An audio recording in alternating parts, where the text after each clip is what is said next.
In Islam, the relationship between husband and wife is a strong bond to be nurtured with kindness, love, and mercy. It is so significant that Allah Almighty mentions it in the Quran as one of His great signs in the world. And of His signs is that He created for you from yourselves mates that you may find tranquility in them, and He placed between you affection and mercy. Indeed, in that are signs for a people who give thought. Arum 30:21.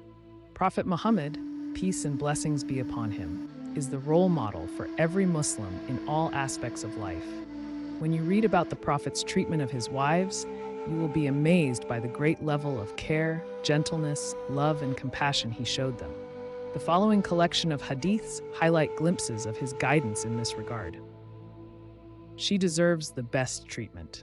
1. Abu Huraira, may Allah be pleased with him, narrated that the Messenger of Allah, peace and blessings be upon him, said, "The most complete of the believers in faith is the one with the best character, and the best of you are those who are best to their women." At Tirmidhi and authenticated by Al-Albani. 2. Ibn Abbas, may Allah be pleased with him, narrated that the Prophet, peace and blessings be upon him, said, "The best among you is the best towards his wife, and I am the best of you to my wives." Ibn Majah and authenticated by Al-Albani. 3.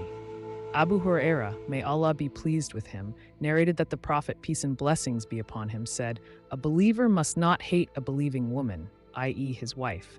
If he dislikes one of her traits, he will be pleased with another." Muslim.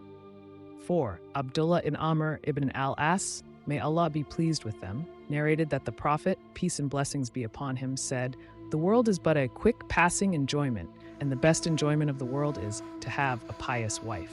Muslim. Express your love. Isha gets jealous, companions' confessions. Isha gets jealous, smashes plate 5.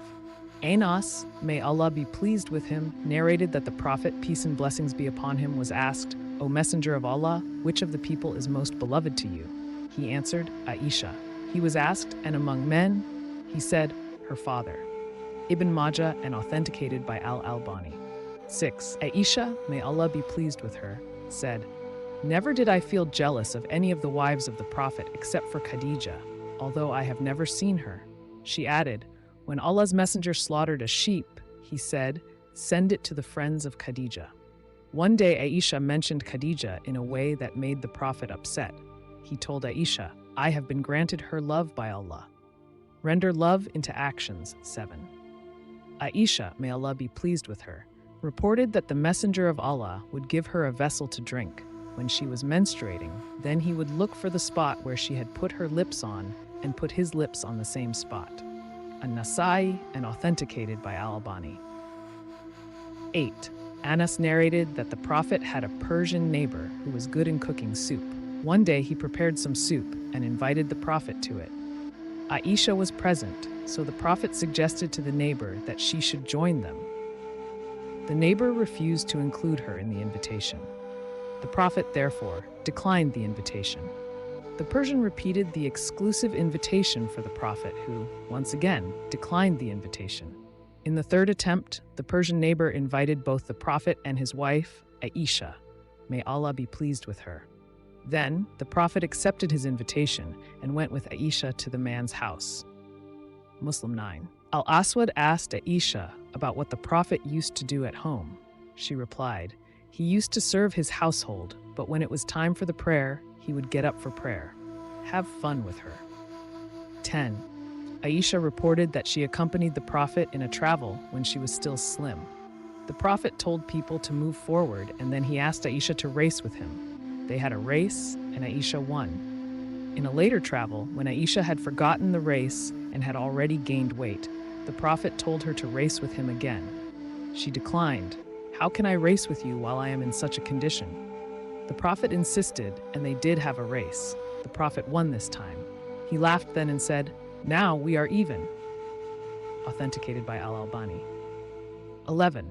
Aisha reported, "It was the day of Eid and some Ethiopians were playing with shields and spears. Either I requested Allah's messenger, or he himself asked me whether I would like to see the display. I replied in the affirmative. Then he let me stand behind him. My cheek was touching his cheek, and he was saying, 'Carry on, O Bani Arfida,' i.e. Ethiopians." When I got tired, he asked me if that was enough.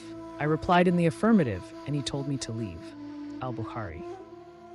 Love that transcends time. Tuanas ibn Malik, may Allah be pleased with him, narrated that when something was brought to the Prophet, he would say, "Take it to so-and-so because she was a friend of Khadija, his deceased wife." 13. Aishash, may Allah be pleased with her, reported, once Hala bint Khuwaylid, the sister of the Prophet's first wife, Khadija, sought permission to enter.